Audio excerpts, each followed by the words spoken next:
Okay, so what if I told you that you don't actually have to cut out carbohydrates to fix your blood sugar? Crazy, right? But it's true. It's an absolute paradigm shift.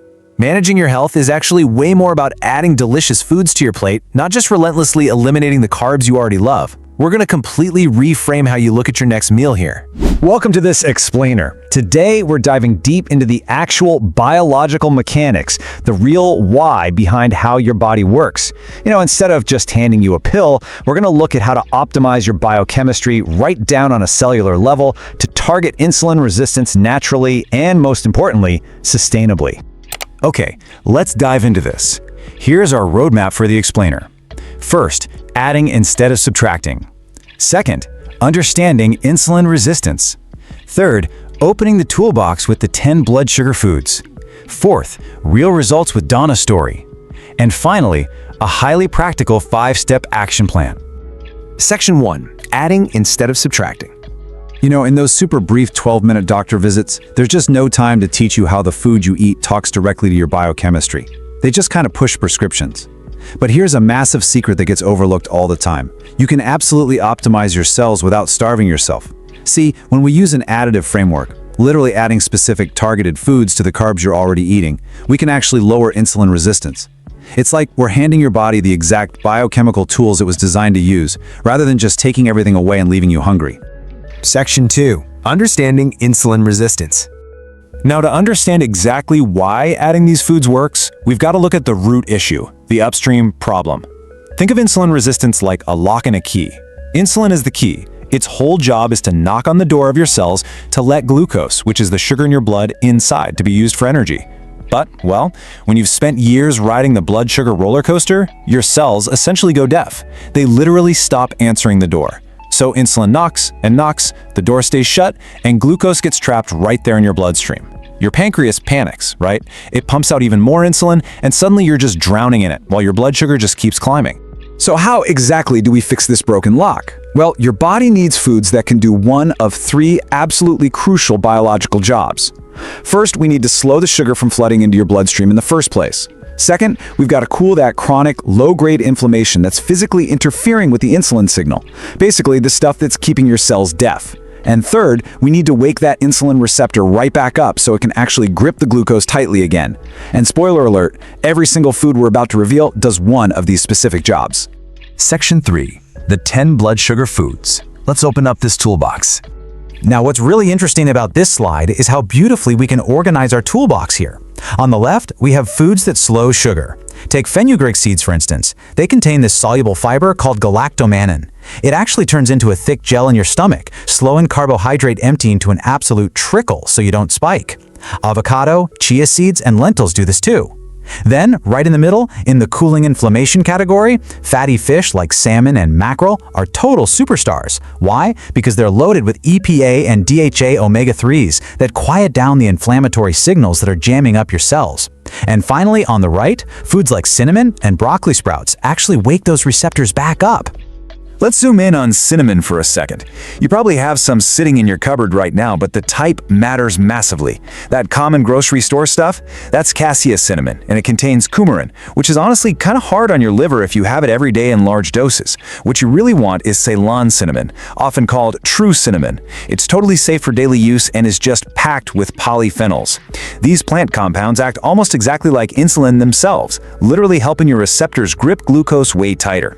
Now, take a look at this incredible number, 20 to 30%. That is a massive reduction in your after-meal blood sugar spike.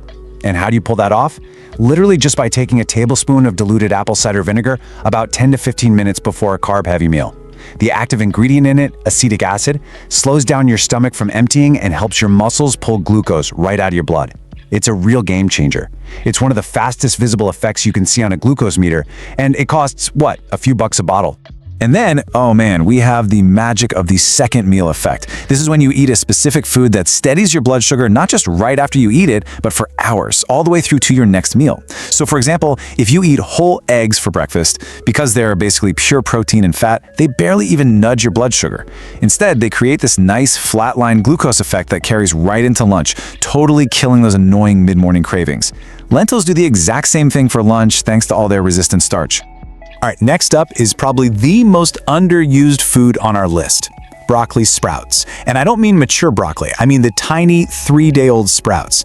They actually contain 50 to 100 times more of a compound called sulforaphane than regular broccoli. This compound is absolutely incredible because it goes straight to your liver to quiet down the overnight glucose factory. See, in insulin resistance, your liver just churns out way too much sugar while you sleep. But a small handful of these sprouts, and actually, scratch that, they must be raw or barely wilted to work their magic, can measurably bring down that stubborn fasting blood sugar. Moving into section 4, real results, Donna's story.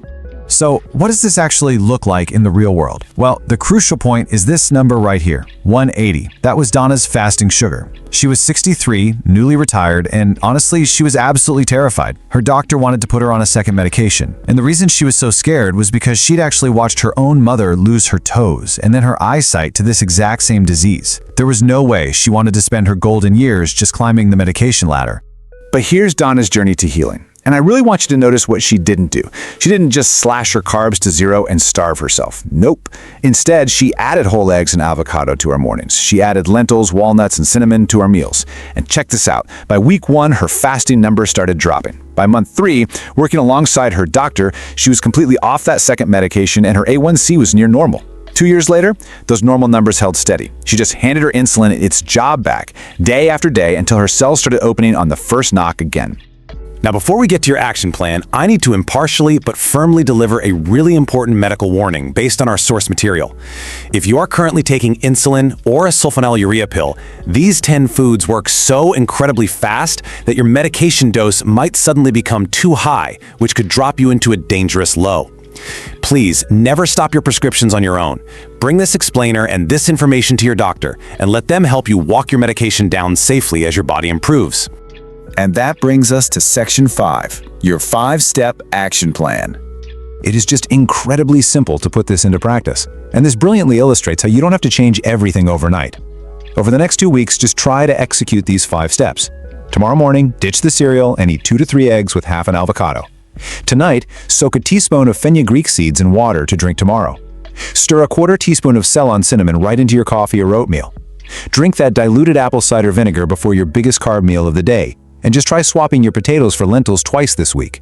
You are quite literally physically rewiring your biochemistry without restriction simply by stacking these easy additions. Everything we've covered today is going to help bring your blood sugar down during the day and right after your meals.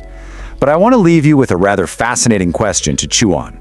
Why is your blood sugar often at its absolute highest first thing in the morning before you've even taken a single bite of food? I mean, you fasted all night, yet your numbers still went up. There's actually a very specific reason your liver acts like an overnight factory while you sleep. And yes, there is a way to shut it down. But, well, that's a story for another time. Until then, keep adding the good stuff and keep learning.